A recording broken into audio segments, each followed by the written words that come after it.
Hello everyone, and welcome to another episode of 4Panel, your weekly guide to the weird and wild world of comics. I'm Andrew, and as per usual, I'm joined by my co-host Rob. Hello. And Mick. Hello. So, how are we all doing this week? Good. Yes, I too am reasonably well. That's good. That is within the acceptable limits of wellness. Yes. How are you? Well, as you might be able to hear, we are playing another fun installment of Is Andrew Alright? He Doesn't Sound Alright. Oh, that game where we have to take the stick and find out what's inside your nostrils. Yes, that's right. The problem is, Rob, I can never tell whether it's one of those weeks where we're not sure whether Andrew's well or not because of how he sounds, or whether it's one of those weeks where the way he sounds is because it's one of his weeks where he spends the week with his head in a sock. Andrew, have you been robbing banks again? You can't prove nothing, pig. So what's today's show about then, Andrew? Well, today is another one of our semi-regular reviews blowout specials. By Awesome. which I mean, we've had too many comics in and we need to get through some of them. Yes. I like these episodes. I like to think of them as no prep required. Yes. No prep required episodes. Mick, don't give away why we do these. I'm going to kick things off with a real doozy. This is, it's Halloween month, and this is absolutely perfect for Halloween. If you're not reading it, then just for Halloween, start reading it. Immortal Hulk, Abomination. It's so good. Ooh, yeah, now you get into the real meat. Yes, meat is the operative word for this volume. So much meat. I mean, this is by Al Ewing with art by Joe Bennett and inks by Rui Jose, Belladino Bravo, Mark Deering, colours by Paul Mounts and Rachel Rosenberg, and letters by VC's Corey Petty. And this, literally, the first... Oh, what happened there? Yes, that's a good point you make, Rob. What? No, I just got a bong from somebody. Yeah, because Andrew dropped off and rejoined. Turns out that was the leave call button, not the mute microphone button. Who knew? Shall we keep that in? Maybe. We don't know yet. Probably. Immortal Hulk. The very first page that you see is this 2-page spread of Banner transforming into the Hulk, and it's absolute body horror. It's glorious in how weird and twisted and disturbing it is. It's so good.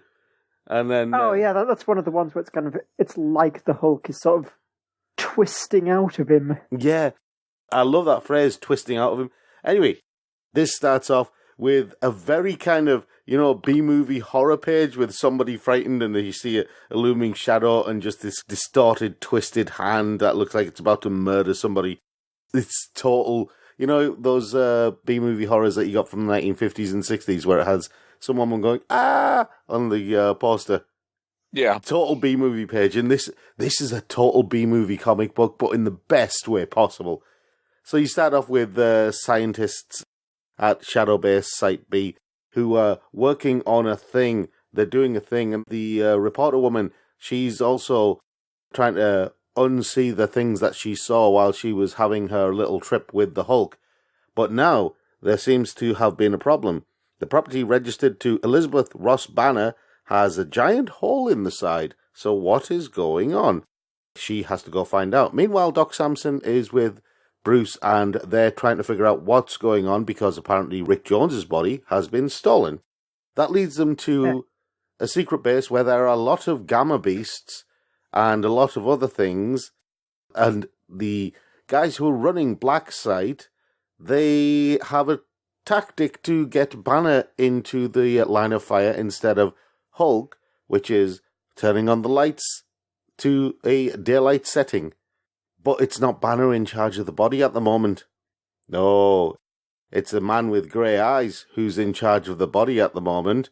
A man who knows how to fight, a man who knows the mean streets of Las Vegas, and he knows how to get things done. Doesn't he, Andrew? He does indeed. Now, I'll admit that this is basically one of those twists that you kind of need to be aware of 90s Hulk comics to get. Yeah. But I love I'm not going to have to read this one, am I? No, it's okay, Mick. You Hey. can play with your Rubik's Cube or whatever you do. It's all right, Mick. Don't worry. Anyway, this is glorious in how it takes the character of Banner, the timid Banner, but makes him fight like a proper street fighter at times. It does throw up a little bit of the history of Hulk's grey iteration, Joe Fixit.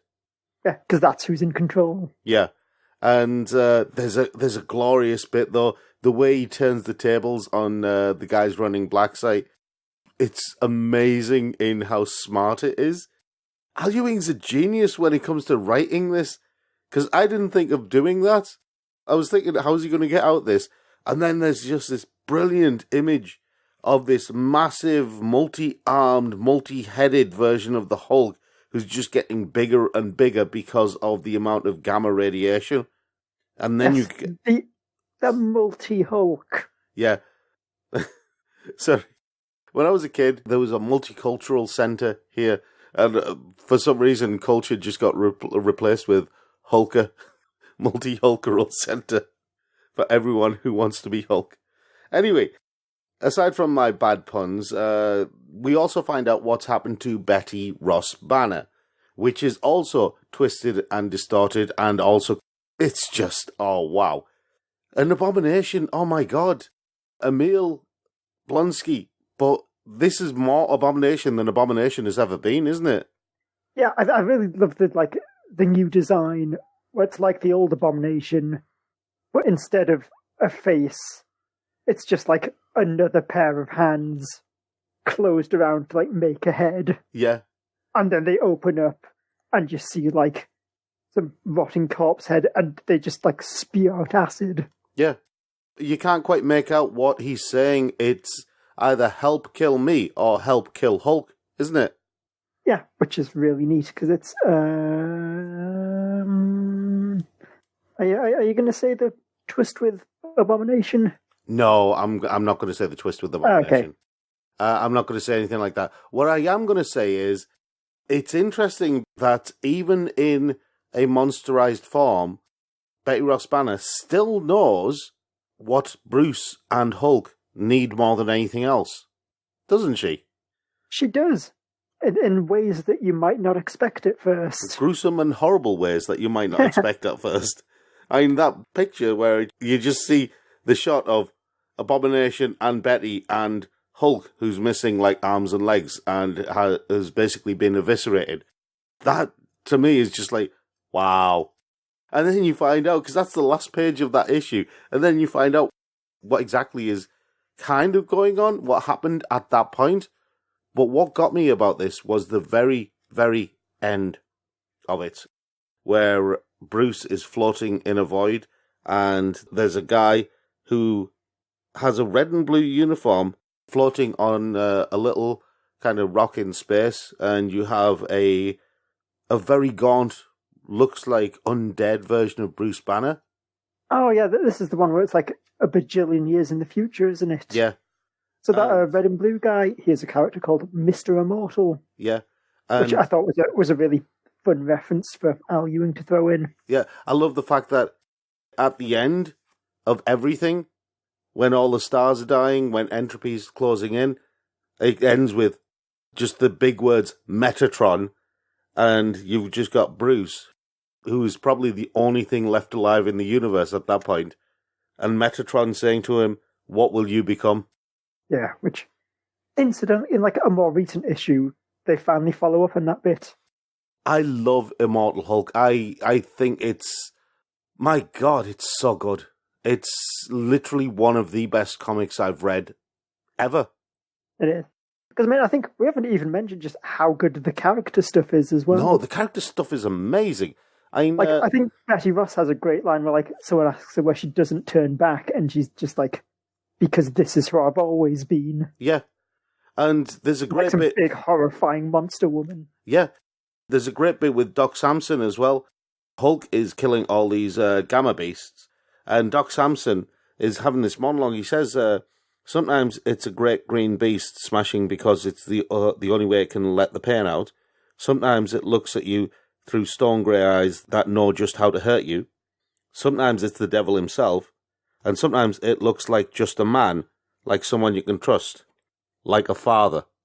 That's kind of the like flying elbow drop of psychoanalysis, isn't it? Yeah, I know, it's ridiculous.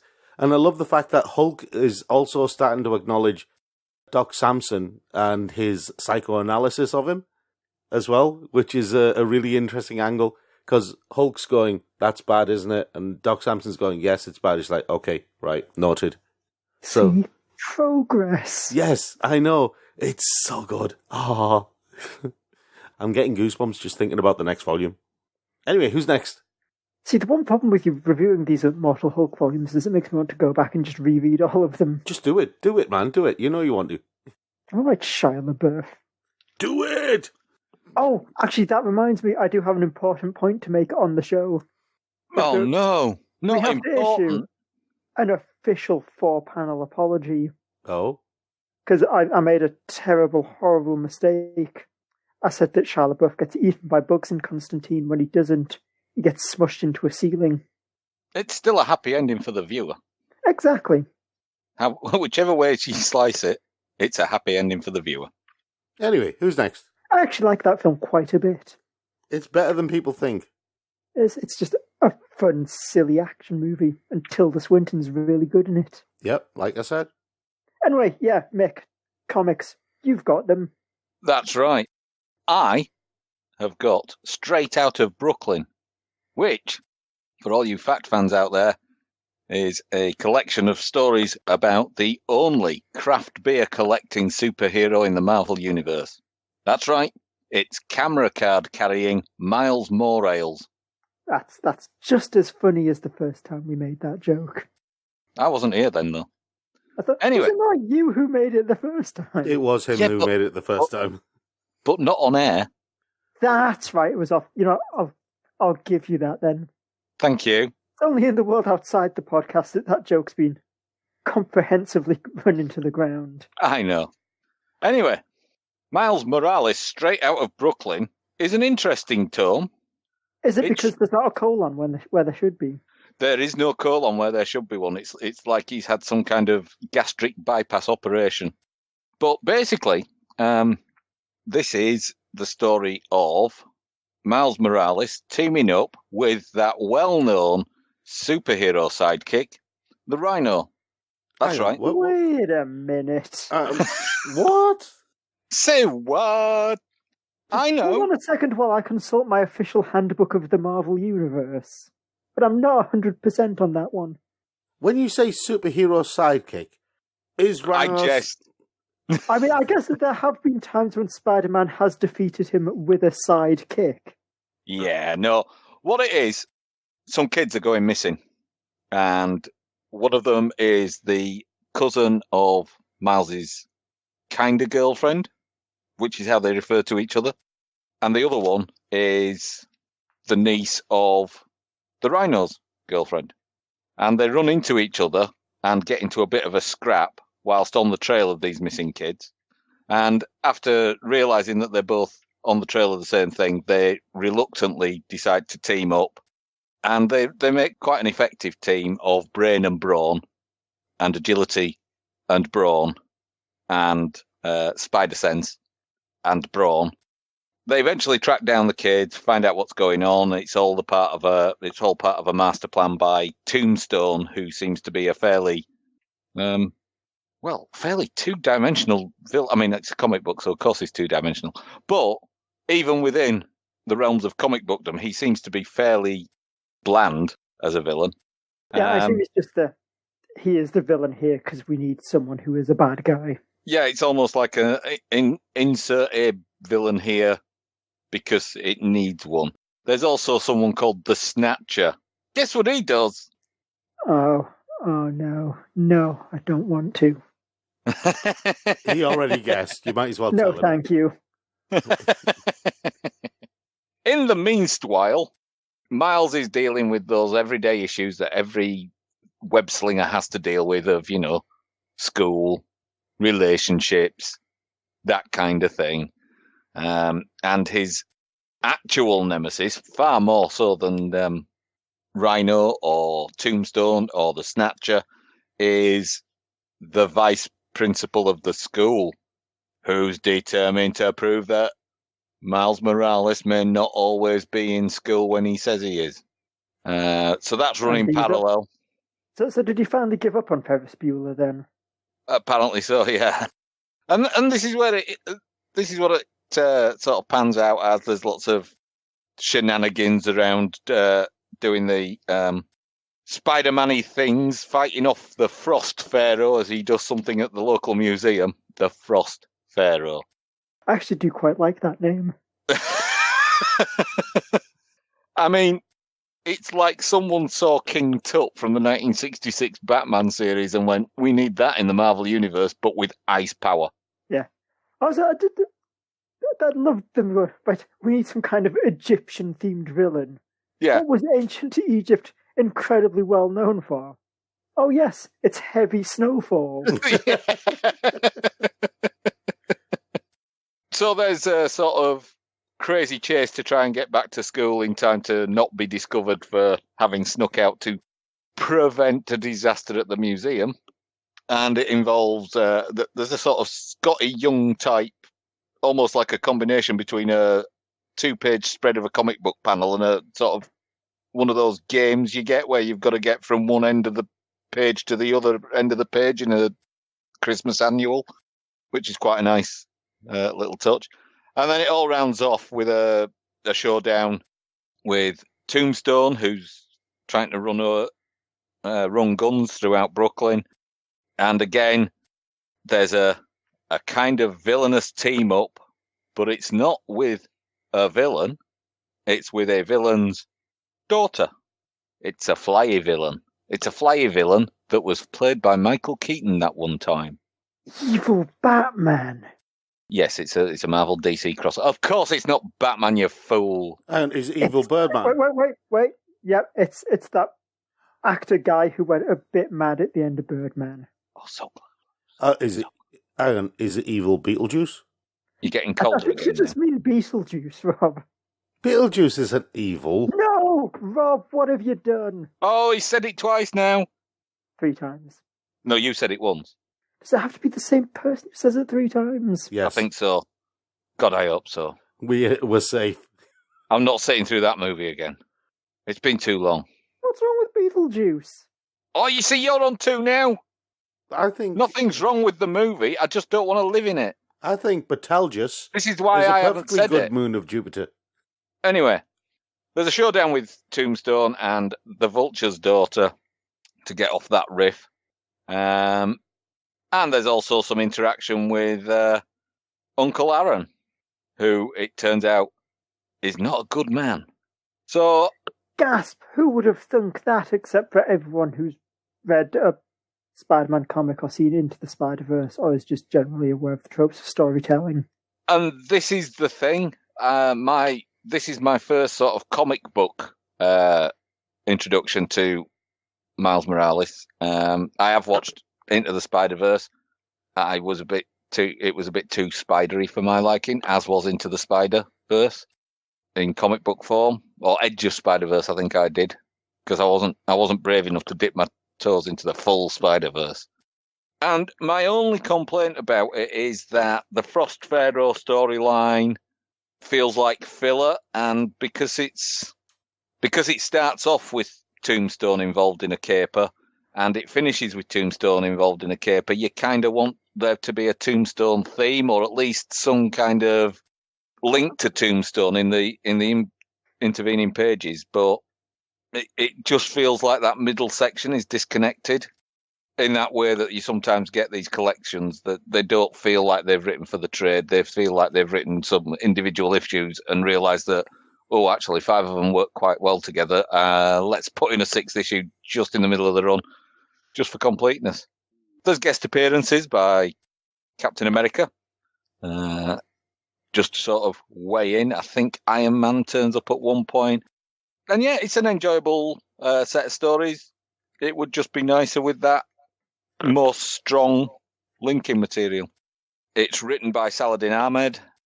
Art is by Javier Garon, and letters by VC's Corey Petit. And yeah, enjoyable introduction to the world of Miles Morales.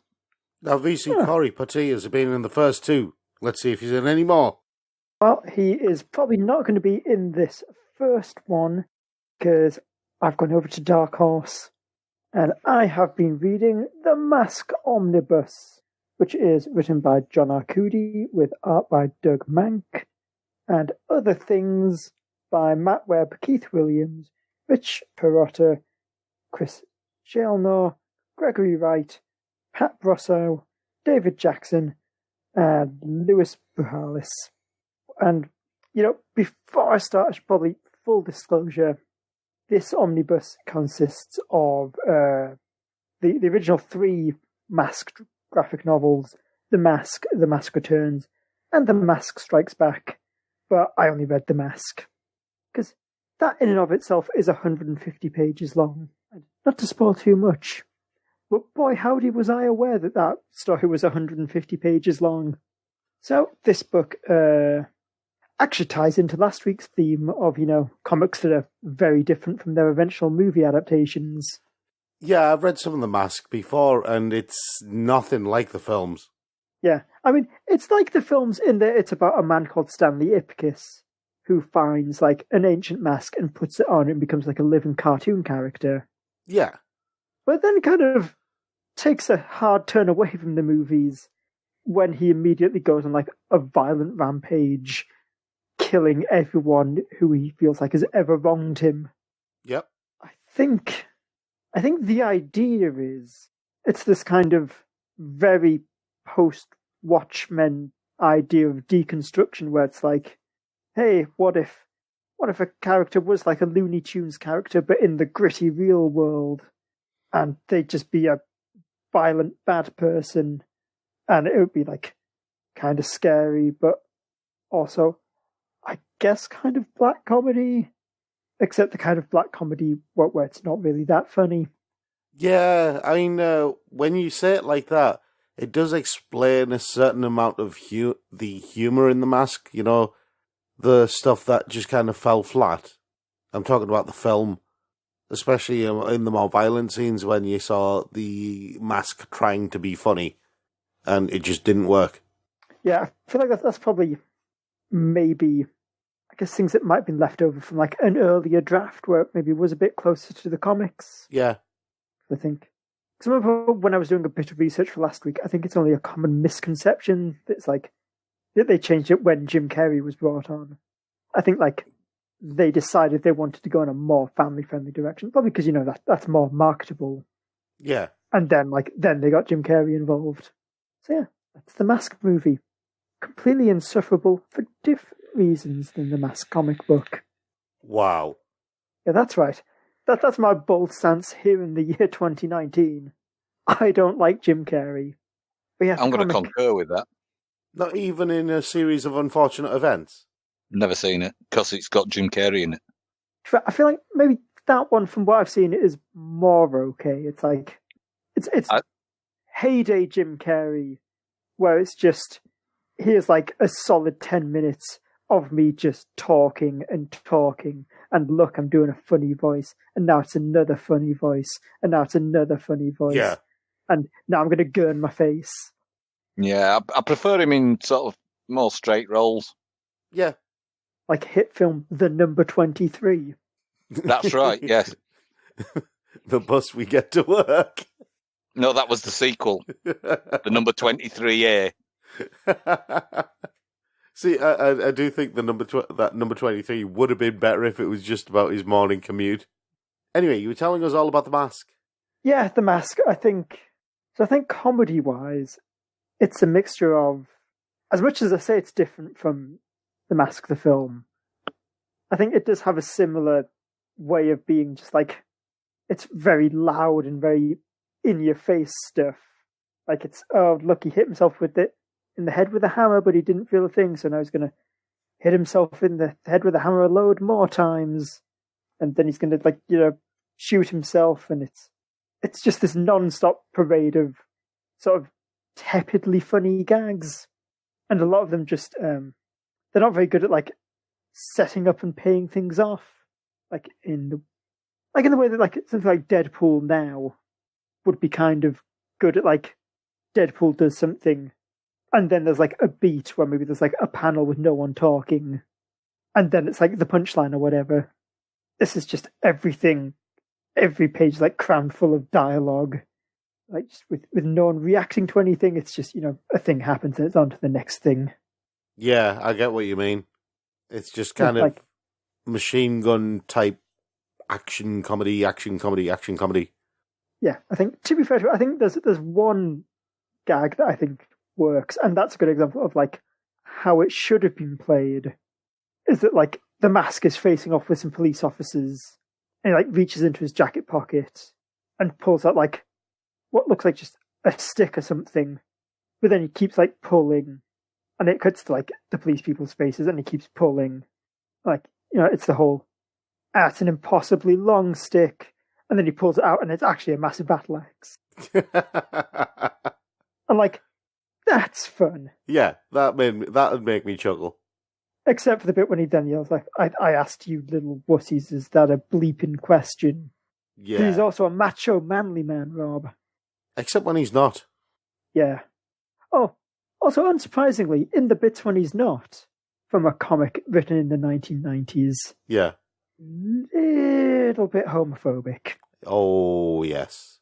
Yeah, and I think apart from that, it's not a particularly compelling story.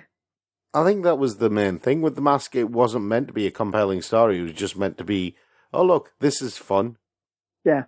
Because also to explain one of like the big deviations from the movies, Stanley Ipkiss is only in like half of the first book before he dies. And then like the Mask goes to like some random police officer guy. And the idea of the series is like the Mask keeps getting picked up by different people. But none of them are particularly nice, to be honest. No. Like, I don't know who I'm rooting for in this book, because everyone seems kind of horrible. Yep. And it's also, I feel like also that initial twist with Stanley getting killed off and the Mask going to someone else, I think that probably works fairly well if, like, I assume this was probably initially like a mini-series or something. So that maybe makes sense, like the end of one issue and the start of the next one. But here it feels like a weird jump. Like it's just two separate stories crammed into one book for some reason. Awesome. So, do you recommend it? I do not know. It is probably, if you are like 12-year-old me back in the sort of early 2000s, yeah, this is probably your jam. But then you're going to grow up and realise that, nah, mate, you're all right. The jam stayed in the cupboard far too long, now it's gone off. Yeah, that's the moral of the story. Don't eat green jam. Oh. Oh, also the Mask is called Big Head, not the Mask. Yes. So there you go. Which, ironically, the term big head does fit the character that the Mask becomes when someone puts it on. Because he has a big head and also his ego increases. Yep. That is called metaphor. Yes. On to me then. But what's it metaphor? Oh, please, Rob, take over quickly. Look, I refrained on the Snatcher. I'm allowed one. You are allowed one. You're right. Oh, God. Right, I'm taking over because you're both becoming like each other now. Right? You're taking my jobs. I don't know. Coming over here. Oh. That would have worked so much better on the live video cast. I know. Right, okay. I have something, and I have to say, one of the people who is involved in the making of this has the most amazing name I've seen in comic books for a while. This is the Superior Spider-Man, and it's volume 1. That is quite an awesome name for a comic book artist. This is the Superior Spider-Man full auto, which I think is a really fun little pun. Oh, they get me. They know what I want in comics. Exactly.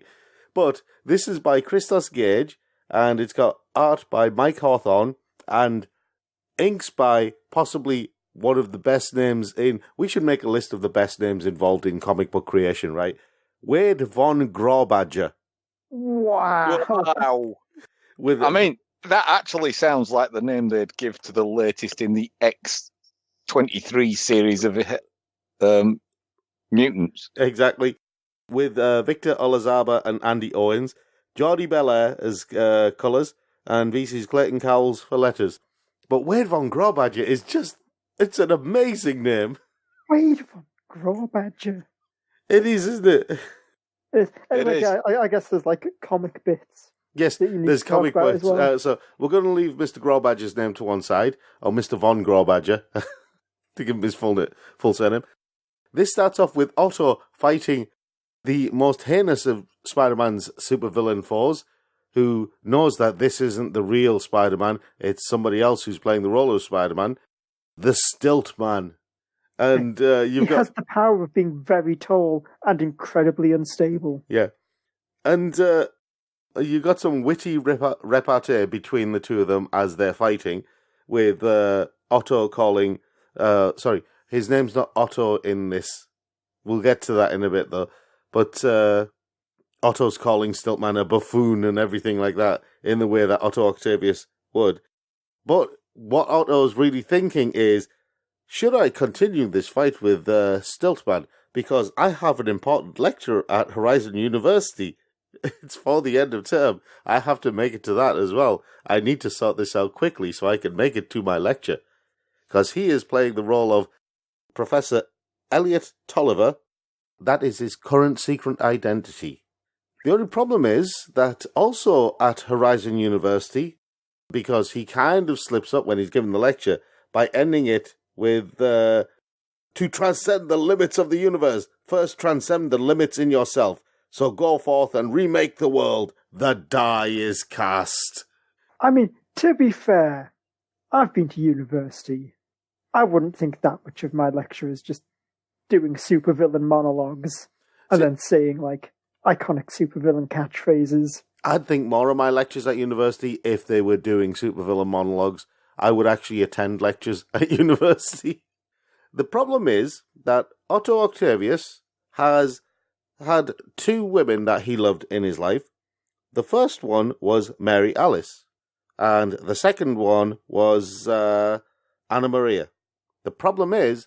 I think you mean 3, Rob. 3?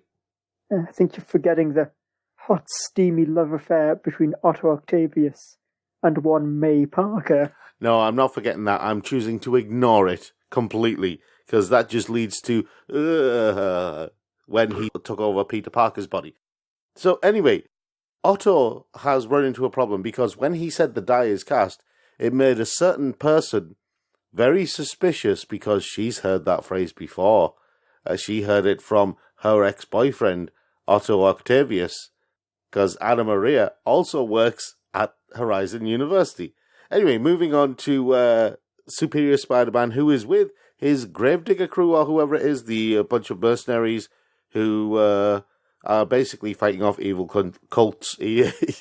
Evil cults. Nope. Nope. I literally had to catch myself there. Just gonna move on. Do you mean literally or do you mean figuratively, Rob? Moving on swiftly, Anna Maria's figured out who Elliot Tolliver is, but just in time for him to go and face Terax the Tamer, who has arrived on Earth because Earth is now tamed, apparently, allegedly.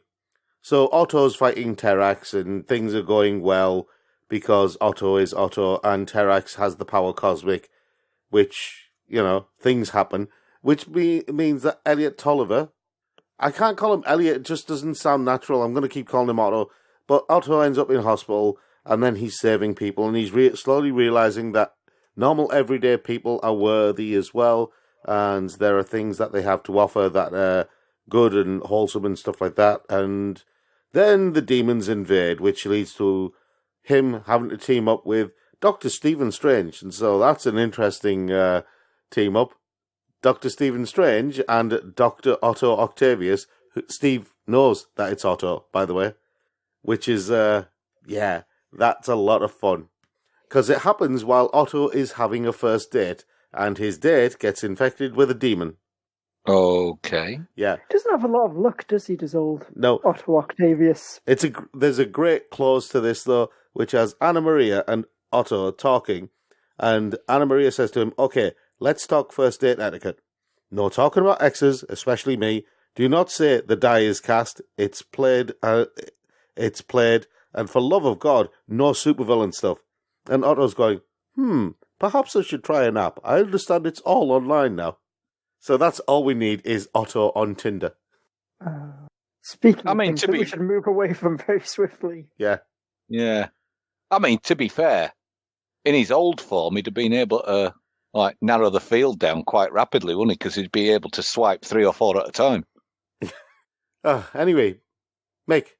Yes, I've got Domino Hot Shots, by which I don't mean my pizza's just arrived. You've been holding on to that one, haven't you? Yeah. Actually, that just came to me, literally as I said it. There was a knock at the door, and a magic circle appeared.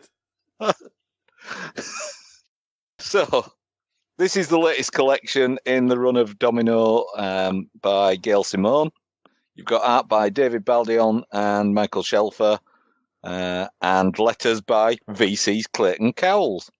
There he is again. Hey, he's been a busy boy. Yes. Well, he's obviously sharing lettering duties with VC's Curry Petit. Yeah. So the tagline for the Hot Shots, which is this nice new group that Domino have got, which has a tagline of always outmanned, but never outgunned. So in this, which has got a nice little cover that's kind of a homage to the Charlie's Angels silhouette that you used to get, but it features Domino front and centre, but actually the other characters that form the foreground come from elsewhere within the Marvel Cinematic Universe. You've still got Outlaw and Diamondback featured, but there are some guest female Marvel characters. So the story is that a meteor falls to Earth, and contained within it is some ancient cosmic power from the time of the Eternals. And what it is very dangerous, and it shouldn't fall into the hands of the wrong people. Unfortunately, that's unknown to the hapless French scientists who go to investigate the crash site and get consumed by the cosmic power. Meanwhile, Domino and her hotshots are recruited by a redhead in a beret in a cafe in Paris. They have a chat, and Domino is convinced she knows this person from somewhere, and eventually it clicks, and she realizes where she recognizes this person from. It's only Natasha from the Avengers. It's only the Black Widow. She's that one in them movies. That's right. The one that looks a bit like the Major in Ghost in the Shell movie. But, Mick, what are you talking about? Natasha Romanoff isn't Japanese. I only said a bit like. Really? In my defense. Like they could have some kind of common ancestor. Yeah. Just some common ancestor who could play any role on the planet. Whether that be man, woman, or tree. So it turns out that this meeting isn't as secret as Natasha had expected, because at a nearby table we meet White Fox, a South Korean intelligence agent. It's all right because Domino got a lift in a Wakandan craft from Atlas Bear, which is where Atlas and Diamondback are waiting for everybody. So this unlikely and odd team-up start tracking down. And basically, it's kind of an audition piece for the Hotshots. They go to track down this power. There's a lot of infighting. Deadpool turns up because he's been contracted to kill whoever's got the power or is trying to take the power. Does Deadpool want the power? No.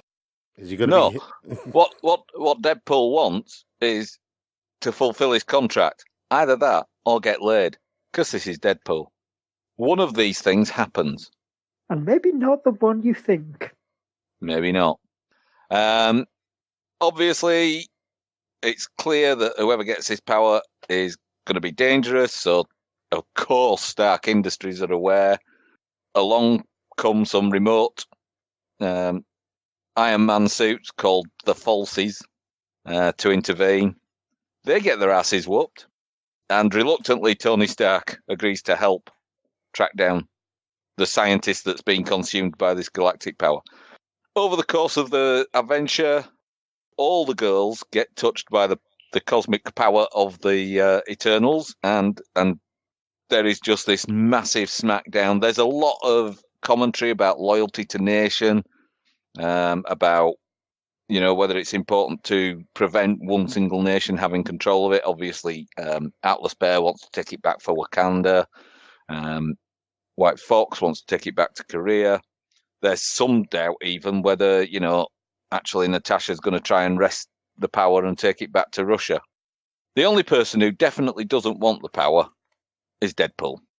But it's another solid adventure for Domino, Outlaw, and Diamondback, with the added bonus that you get these other characters with different motivations, different approaches. You get the guest appearances from Deadpool and Iron Man, but actually it would have stood up without them. Yeah. And that being said, I'm not going to turn down an opportunity for Gail Simone to write Deadpool again. Well, no, but yeah, I'm really enjoying it. It continues to be a solid run, this Gail Simone run of Domino, and it maintains a level. I'd like to say it gets better and better, but it started off strong and just stayed there. It's a good, solid run. So I look forward to more of it. Cool. Well, fingers crossed that there is more of it. Yes. Andrew? Yep, so I have been reading Star Wars Vader Dark Visions, which is written by Dennis Hallam, with art. It's a different artist each issue. So we've got Paolo Villanelli, Brian Neville, David Lopez and Javier Pina, Stephen Mooney, and Geraldo Borges, with colours by Arif Prianto, Jordan Boyd, Munzer Vicente, Lee Laffridge, and Marcio Menez. And letters by one of the other ones. It's VC's Joe Caramagna this time. Wow. Hold on. How many letters do VC need? 2. 3? I think they're 4 letters. Because off the top of my head, there's like Joe Caramagna, Corey Petit, the other one who we just mentioned, Matt, whatever's, Travis Lanham. But why do they need so many letterers? Because they don't have the same level of output as other comics. Clearly, because they're lending their letters to everybody else. Well, I don't think VC is like a comics company. I think they're like maybe specifically a lettering company. How do you get to be a lettering company? Yeah. I mean, how does a lettering company come to exist? And is it like sign writers who write signs? I don't know, mate. Look, I know it's a fun bit on the show that I am positioned as the comic sage. Right. Your mission... But the intricacies and economics of the lettering industry... is your homework for next week's show. Oh, boy.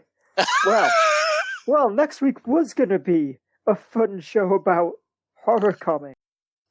But no, look forward to our special hour-and-a-half long discussion on how lettering works. Kind of curious now. Oh no, stop it, brain. Stop it down. Okay. Before we get on to that, though, how does Darth Vader work? Yeah. So this is an anthology series, with the idea being that each issue is from the perspective of a different person, and it's kind of how they view Darth Vader, and how, kind of people's opinions can change depending on their circumstances. That sounds pretty cool, actually. Yeah, it does sound pretty cool. And it is for some of the issues. Because the first one, it's really neat. It's a story called Savior. it's about this little alien kid who kind of lives on this sort of post-apocalyptic world where an entire civilization got wiped out by something. And now, like, him and his civilization, they live underground, occasionally, like, come to the surface to forage.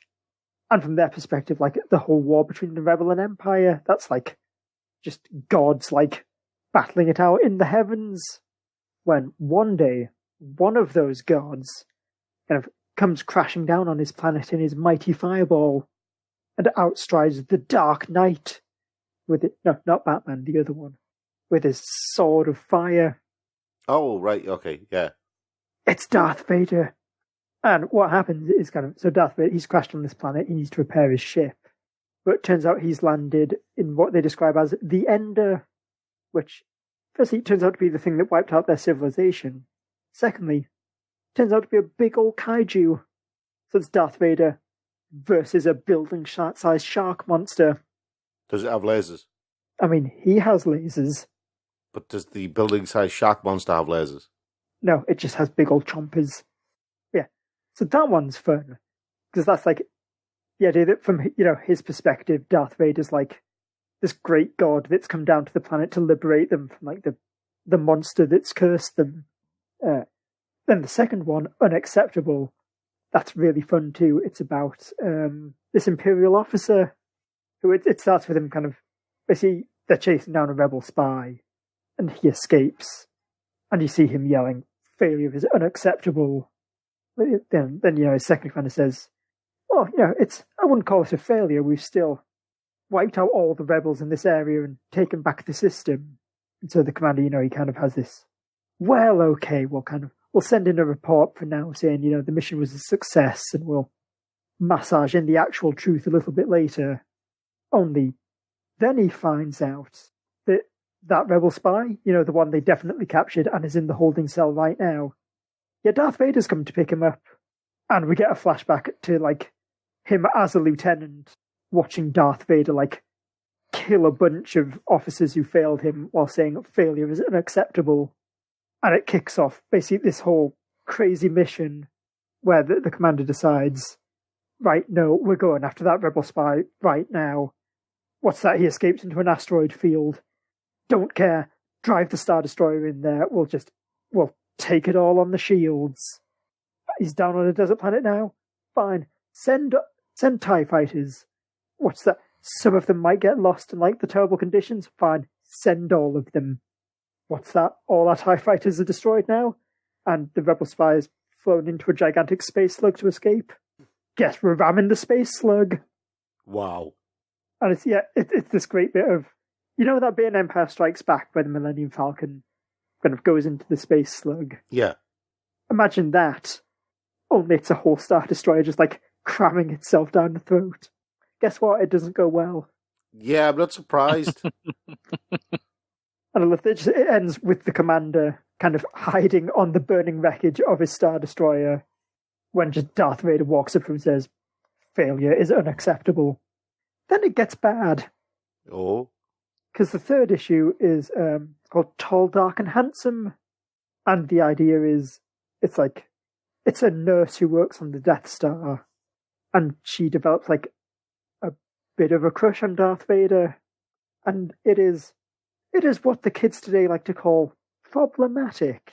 Because it falls into this very, like, especially compared to the first story, where it's like, oh, this kid, he thinks Darth Vader's this big hero. Isn't that sweet?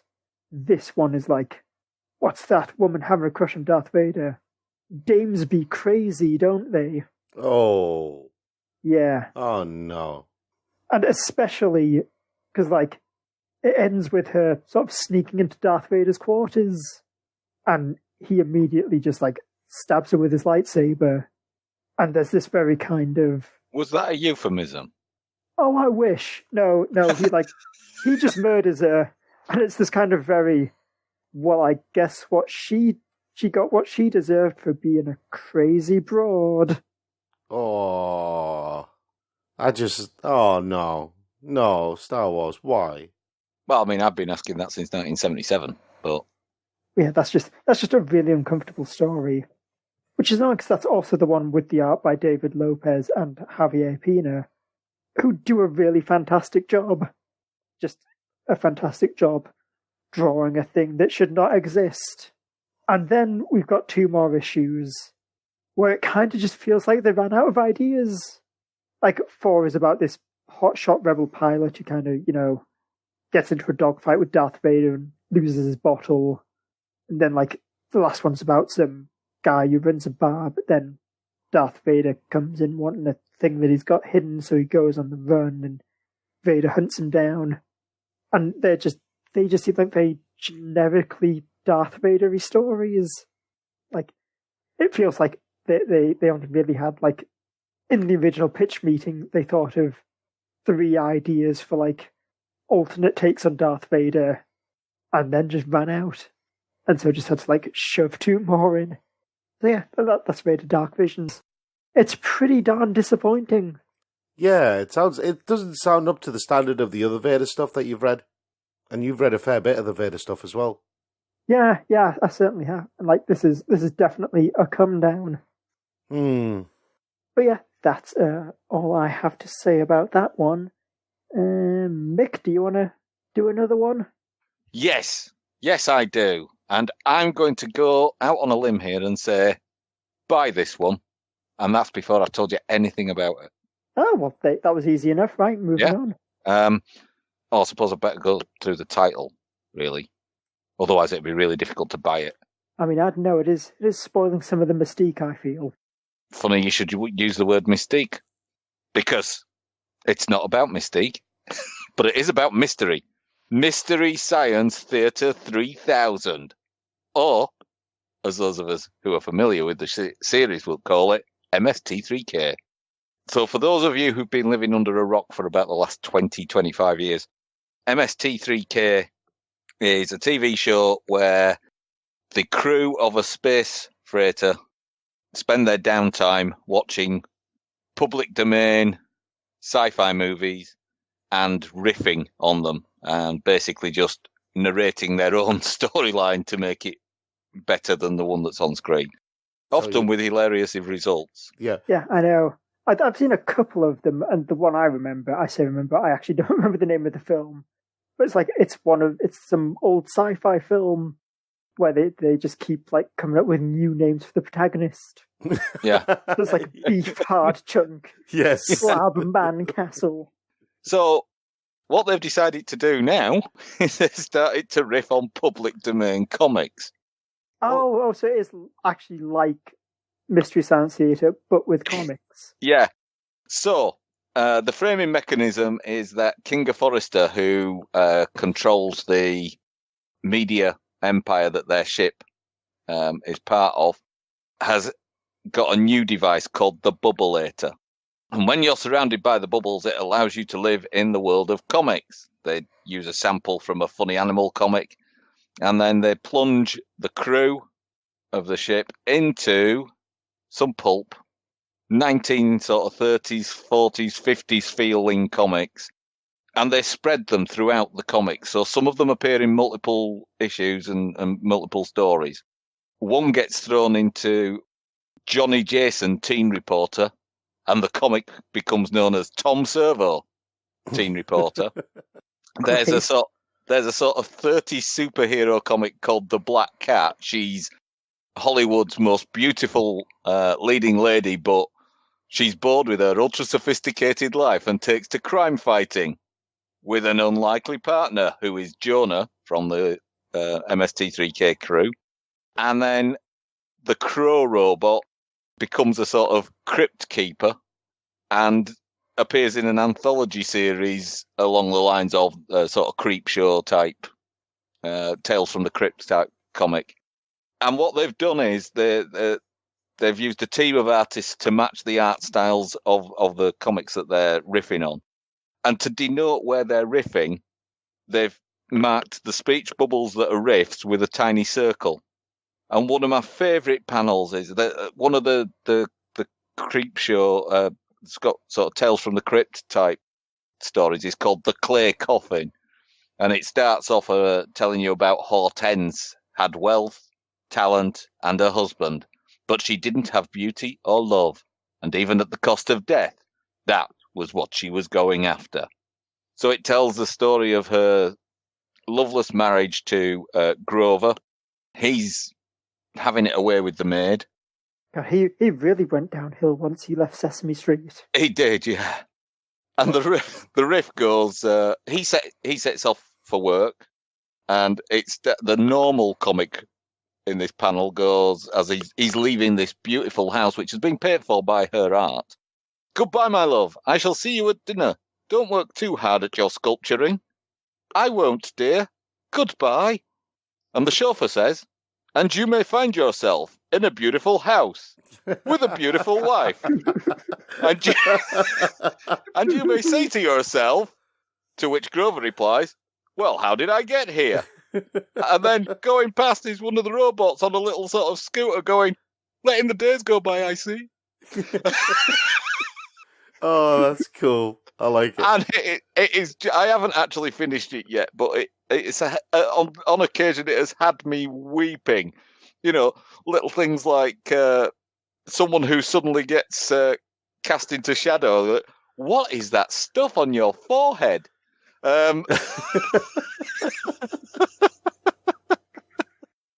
That sounds good. See, I assumed it was like just a comic set in the world of Mystery Science. No. No, that's very good. Yeah, we're gonna have to read this, Andrew.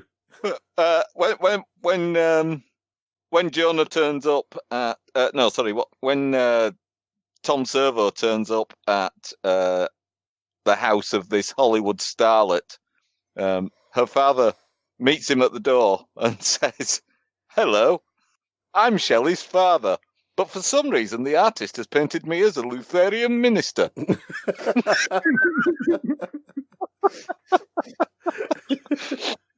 It's so much fun. I can't remember having had this much fun reading a comic in a long, long time. It riffs on all, just like the TV show riffs on all the tropes of 50s B movies and stuff like that. This does the same with comics. Like, you know, sometimes in those old 4-color comics, you'll get a whole panel where the entire kitchen is the same color. Yeah. Yes, one of the first things Shelley did when she bought the house was turn the entire kitchen pink. Yeah, it's difficult. There's a guy here who's obviously in a dark room, so they've shaded his face. You know, Ralph, I suddenly feel uneasy, as if there was something watching us, and that something is really into shading. Yeah, just stop there. I don't want to hear anymore. I want to read this myself. And another beauty is a guy who's planning to sabotage something went, oh no, my evil hands are glowing. Stop there, Mick. So, I don't want to hear anymore. It's a lot of fun. It ran for 6 issues. It cuts to... There is a comic book element telling you the story of what's happening on the ship, but that's like a couple of pages here and there. They're the glossy pages, and then it emulates the old sort of 40s and 50s comics by having that newsprint feel to some of the pages. And then you go back to the glossy for the story that's unfolding on the ship itself. And it even ends, I've just flipped towards the back of the book, it even ends with them in the comic reading their own comic, which, as you know, kudos for the meta there. Mm-hmm. Yeah, it's immense fun. It's written by or developed by Joel Hodgson and Harold Buchholz, who were involved in the original MST3K series. It's written by them, Matt McGuinness, Seth Robinson, Cheryl Volpe, Mary Robinson, with the host segments drawn by Mike Manley, Jack Pollock, and Mimi Simon. Letters are by Michael Heisler, and it's just so much fun. It's from Dark Horse Comics in association with Netflix. Awesome. Nice. Oh, Andrew, take us home. Yeah, that's a thing I can do. So I have been reading Vivisectionary, a convocation of biological art, created by Kate LaCour I remember this. It's interesting Yeah. that we're beginning and ending this show with kind of body horror, isn't it? Yeah, that's very much what we're doing. So this is one of them art books. So basic idea is it's sort of like it's an anatomy textbook Yeah. with like figures of various body parts, but then with like loads of weird body horror elements thrown in. So one of the few ones that A, I can use my mouth words to describe, and B, is able to be talked about on what is essentially a family-friendly podcast. Yeah. Is you see like an outstretched arm with like a lovely little hummingbird flying over to it, and that's figure 1. And figure 2 is the hand out still outstretched with now a hummingbird on every finger, their beaks lovingly caressing the ends. And figure 3 is most of the hummingbirds flying away, with the hand now turning into like a withered talon. And figure 4 is just the hand with all its juices sucked out. Ooh. Lovely. It's basically that kind of stuff. Just all this weird, bizarre. It's like it's vaguely got the theme of its kind of moving up in the stages of cell growth. So lots of the initial stuff is kind of like about, sperms and eggs, and then it moves on to like, cells, and then fetuses, and then like people. Hmm. But it's just, I'm not gonna lie, it's going to be a very Marmite book. It's just lots and lots of really, really weird pictures. Trying to find another one that I can actually say. Yeah, like a person getting their face scraped off, and then like that flesh is used to build a second face on the back of their head. And if that's the kind of thing that makes you go, interesting, then yeah, this book's probably for you. Hmm. I mean, to be fair, it sounds like a Saturday night round our house. Exactly. But like for some people, it's just going to be, I do not understand this book full of weird pictures. And you make it sound like the Doctor from the Human Centipede, like his ideas book. Yeah, yeah, his doodles. Well, he's just waiting for the latest victim to be subdued. Yeah. It's like, I'll just... Actually, I think that's kind of a good point to hit upon, because what I really like about the book is it's kind of what Kate LaCour explains at the back, like she was inspired by the idea of dioramas. So, like you see in the museum where it's like, a rabbit that's been stuffed and it's kind of about to be pounced on by a wild cat or something. Mm. And it's this idea of like, first of all, the idea of it, that there's kind of a weird element to that of just like, look at these dead things that we've preserved. Yeah. But also that idea that you're kind of seeing like the middle of a story. Yeah.